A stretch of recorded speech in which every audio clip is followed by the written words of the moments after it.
All about verbs, তাই তো? Verbs সম্বন্ধে আজকে আমরা শিখব।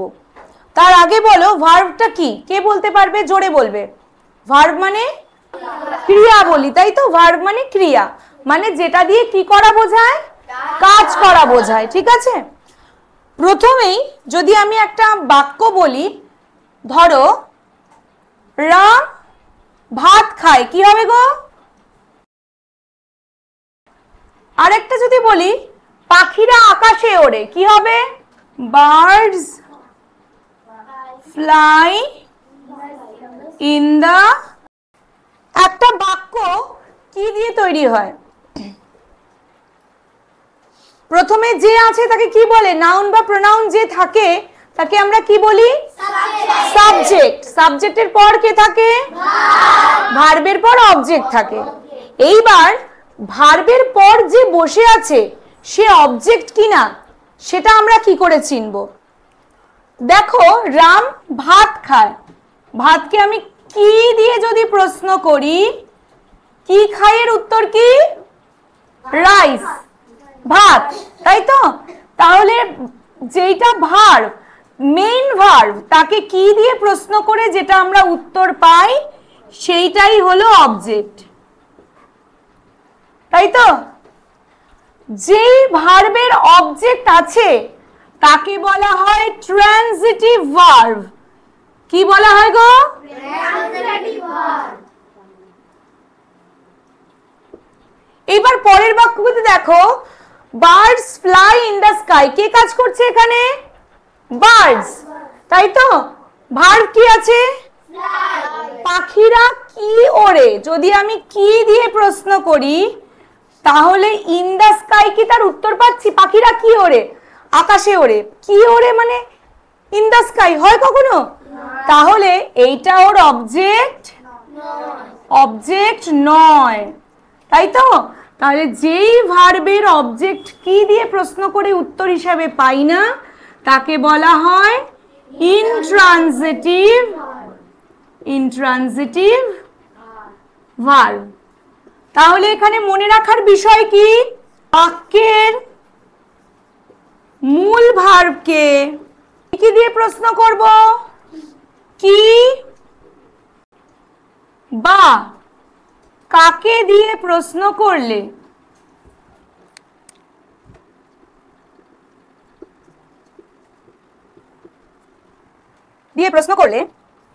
যেটা উত্তর হিসাবে পাই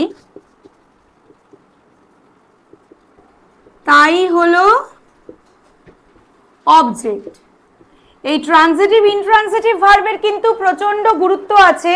কখন? যখন তোমরা ভয়েস চেঞ্জ করবে, যারা স্পোকেন করো তারা জানো, তোমরা অলরেডি করে নিয়েছো ট্রানজিটিভ ইনট্রানজিটিভ।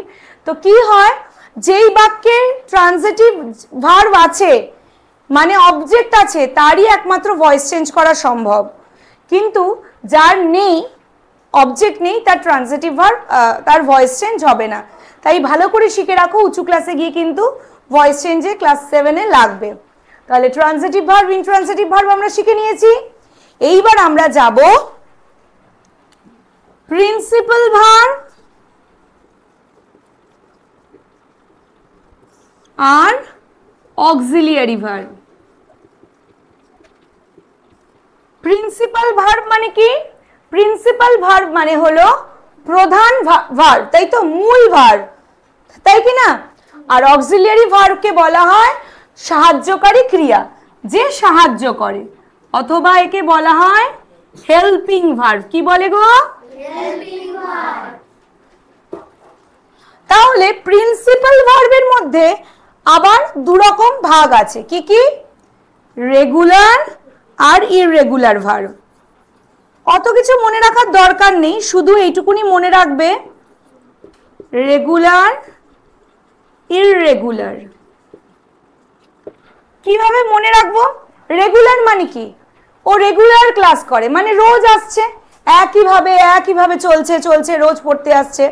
তাহলে রেগুলার ভার্বের ক্ষেত্রে কি হয়, এই ভার্বগুলোর যখন পাস্ট আর পাস্ট পার্টিসিপল ফর্ম করব সেই দুটোই একই রকম দেখতে, মানে এর পাস্ট বা পাস্ট পার্টিসিপল ফর্মের শেষে ডি অথবা ইডি যোগ হয়। যেমন কি বলতে পারি, বলতে পারবে ওয়ান্ট, ওয়ান্টেড, ওয়ান্টেড, ইডি যোগ হলো, ঠিক। তারপর আরেকটা বলো দেখি, কে বলতে পারবে, বলো সুনীত। ওয়াক মানে হাঁটা, ওয়াকড, ওয়াকড, তাই কি না? তাহলে যে এই ভার্বগুলোর কি হয়, যেই সমস্ত ভার্বের শেষে পাস্ট এবং পাস্ট পার্টিসিপেলে ডি অথবা ইডি দিয়েই করা হয়, একই রকম থাকে দুজন দেখতে, তাকে বলা হয় রেগুলার ভার্ব। যেমন ওয়াক, ওয়াকড, ওয়াকড, তাই তো? একই রকম হলো কি না? তাই তো? আরেকটা দেখি, তুমি বলো, কে বলতে পারবে, বলো। Very good Oindrita, play, played, played, ঠিক আছে, ইডি যোগ হলো। তাহলে ইররেগুলার ভার্ব কি, যে ইরেগুলার পড়তে আসে, ইরেগুলার স্কুলে যায়, মানে কি, যে নিয়ম মানে না, কখনো আসে কখনো আসে না। তো ভার্বের ক্ষেত্রে কি ইররেগুলার মানে কি, যার পাস্ট এবং পাস্ট পার্টিসিপল ফর্ম একই রকম দেখতে না। কেমন, যেমন রাইট, রোট, রিটেন, একই রকম দেখতে, কি মনে রাখতে হয় বেশি, তাই না? Right, wrote, written. তারপর কি, go, very good, give, gave, given, see, saw, seen, তাই তো? এইখানে বলে রাখি, অনেকে আছো যারা নতুন, যারা পুরনো তারা জানে যে কনজুগেশন অফ ভার্ব, ভার্বের চ্যাপ্টারে আছে, যেখানে ভার্বের তিনটে form, present, past, past participle, এটা অবশ্যই মুখস্থ করতে হবে। সেটা যদি না করো তাহলে কিন্তু কোনো দিনও ইংরেজি ভালো হবে না। যে ভার্বকে কাবু করতে না পেরেছে সে ইংরেজিকে কাবু করতে পারবে না। প্রত্যেকের গ্রামার বইতে দেখবে কনজুগেশন অফ ভার্বস বলে চ্যাপ্টার আছে, ভার্বের মধ্যেই পাবে, সেখানে কি থাকে, present, past, past participle form. তোমাদের করিয়েছি তো? হ্যাঁ কি না, জোরে বলো। মুখস্থ করেছো তো? তো তোমরাও বন্ধুরা অবশ্যই প্রেজেন্ট, পাস্ট, পাস্ট পার্টিসিপল ফর্মটা মুখস্থ করবে। একই দিনে মুখস্থ করলে হবে না, কি বলেছি, রোজ পড়তে বসার আগে 3 বার রিডিং, কিংবা পড়ার শেষে 3 বার রিডিং, রোজ পড়তে থাকো, মন দিয়ে না পড়লেও দেখবে মুখস্থ হয়ে যাবে। এবারে আমরা শিখবো কি, auxiliary verb, principal verb, transitive, intransitive, সবাই বুঝেছো? শেষে আমি করতে দেব কাজ। তো অক্সিলিয়ারি ভার্বটা কি, আমি বলেছি সাহায্যকারী ক্রিয়া, তাই তো? এটা কি কি হতে পারে, বি ভার্বস, বি ভার্ব কোনগুলো কোনগুলো হয়, বি ভার্ব জানো তো, বি বি বি নিজেই একটা ভার্ব, তো ওকে যদি আমি মা হিসাবে ধরি তাহলে ভার্বেরও কিন্তু সন্তান আছে। বি নিজেই একটা ভার্ব, কিন্তু বি নিজেই একটা ভার্ব, তার বিভিন্ন সময়ের বিভিন্ন সন্তান, কি কি, দরজাটা ঠেলে দাও ভালো করে জাহিন। এম, ইজ, আর হলো প্রেজেন্টের সন্তান। হ্যাঁ, পাস্টের কে কে আছে,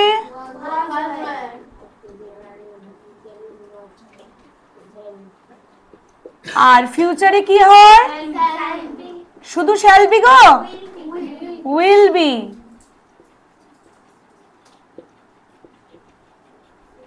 কি, তাই তো? এইবার আরেকটা কি আছে, হ্যাভ ভার্ব।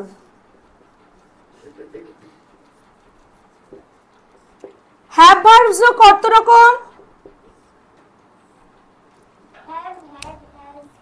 হ্যাঁ, প্রেজেন্টে কি আছে, এটা আমাদের ঝামেলা করে মাঝে মাঝে ছোটদের, তোমরা ক্লাস 5, কখন হ্যাভ বসাবো কখন হ্যাজ বসাবো, হ্যাভ অথবা হ্যাজ। সাধারণত হ্যাভ কার কার সাথে হয় গো, আই, উই, ইউ, দে, তাই তো? বা প্লুরাল নাউনের সাথে, প্লুরাল নাউনের সাথে যদি আমি বলি অভিনব, বৈদিক এন্ড সুনীত, হ্যাভ হবে না হ্যাজ হবে, a pen, pens, many pens, কি বলবো, অভিনন্দন, Baidik and Sunit dash many pens, have হবে না হ্যাজ হবে, বলো, হ্যাভ। তার মানে কি, তিনটে নাম বলেছি, তাই তো? নাউন, তাহলে অনেকগুলো নাউন যখন হবে, প্লুরাল নাউন যখন হবে তখন হ্যাভ হবে। আর হ্যাজ কিসে কিসে হয় কে বলতে পারবে? জোরে বলো হেনরিতা। হি, শি, ইট আর যে কোনো সিঙ্গুলার নাউন, মানে একজন ব্যক্তি বস্তু প্রাণীর নাম বলবো। He has a pen, it has a tail, তাই তো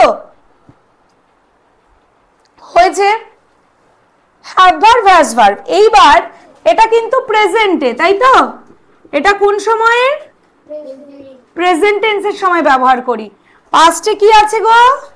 সব থেকে ঝামেলা মুকুব, হ্যাড। হ্যাড কিসে ব্যবহার হয়? পাস্টে। সেটা singular noun, plural noun, I, we, he, she, they সব কিছুর সাথে হ্যাড। আর ফিউচারে কি হয়? শ্যাল হ্যাভ,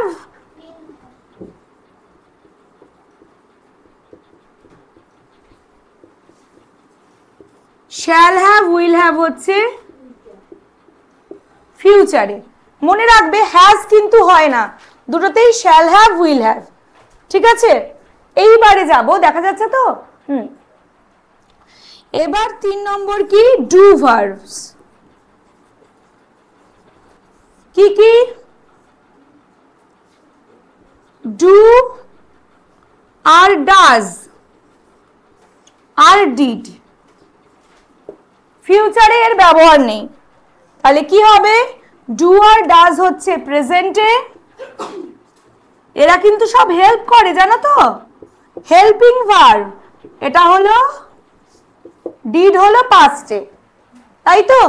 আর একটা আছে অক্সিলিয়ারি, সেটাকে বলা হয় মোডাল অক্সিলিয়ারি।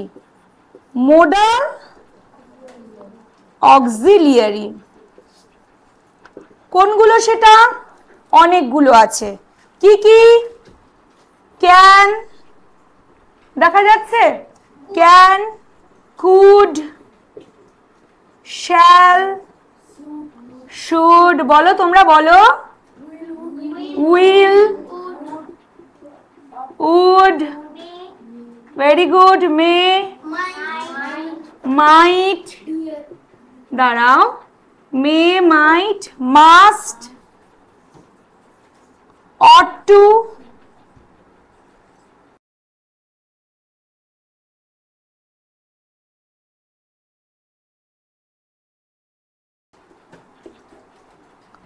তো এগুলো হলো অক্সিলিয়ারি ভার্বস। এগুলো তোমরা লিখে নাও সবাই। তারপর কিভাবে অক্সিলিয়ারি ভার্বের আমরা প্রয়োগ করছি সেটা বলবো, ঠিক আছে? এটা টুকে নেবে। তোমরাও বন্ধুরা ক্লাসটা কেমন লাগলো অবশ্যই বলবে। যদি কোনো ইনকংগ্রুইটিস থাকে, কোনো কিছু বুঝতে অসুবিধা হয়, অবশ্যই কমেন্টে জানাবে। যদি তোমাদের মনে হয় যে এর উপর ওয়ার্কশিটের একটা ক্লাস হোক, তাহলে কমেন্টে জানাবে, আমি অবশ্যই সেটা তোমাদের প্রোভাইড করার চেষ্টা করব।